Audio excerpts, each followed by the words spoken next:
Hi, everybody. I'm Greg Shamie, Director of Staff Development at the Leadership Program. Welcome to the Leadership Lens, where we get to hear perspectives on leadership. I'm very excited to be here today with one of our principals from Mod Hall 2, Marlon Lowe. Hi, Marlon. Hi, Greg. Thank you for having me today. Oh, thank you for being here. I know how busy principal schedules can be, so I really appreciate you taking the time to sit down with us for a few minutes and share some perspectives on leadership. Just a little bit about how you got into this profession, a little bit about your journey. I'd love to hear why you do this. Great question.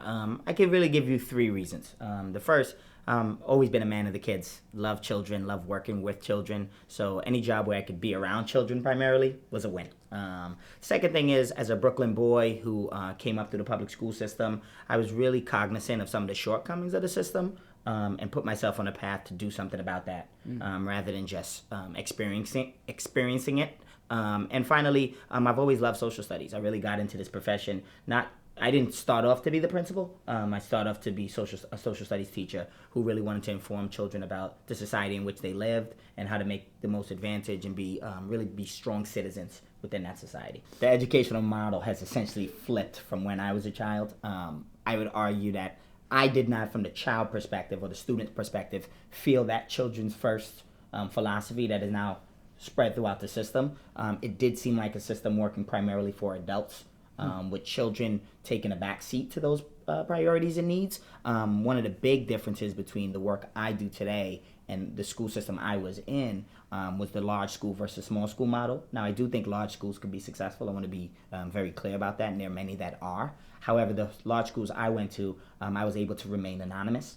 And because I was a kid who, did well enough, I may not have been disrupting classes. I wasn't giving the teachers any problems, but I wasn't performing up to my ability.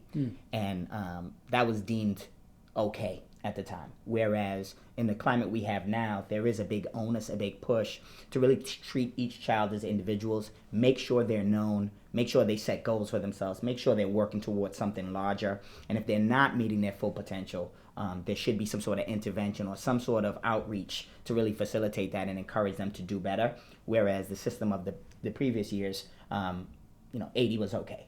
If you saw an 80, you let it go, even if the child was capable of a 95.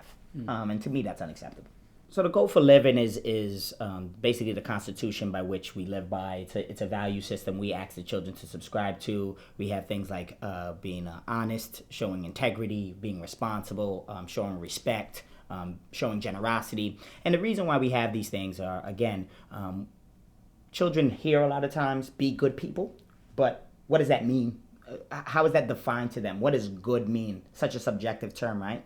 Well, we create a series of values and have these children reflect on what these things mean and how it applies to them, their circumstance, and the way they can improve their own being by subscribing to these values. And it's something, as Mod Hall Tulians, as my students are called, they all have that constitution that they live by, or aspire to, I should say.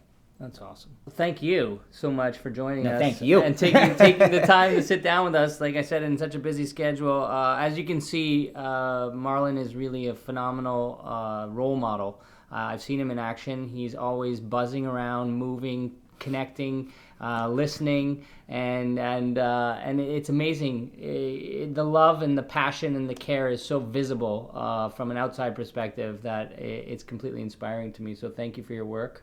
And thank you guys for joining us. I look forward to seeing you next month with another guest to share some more insights and perspectives on leadership. Thank you, folks. Thanks for having me.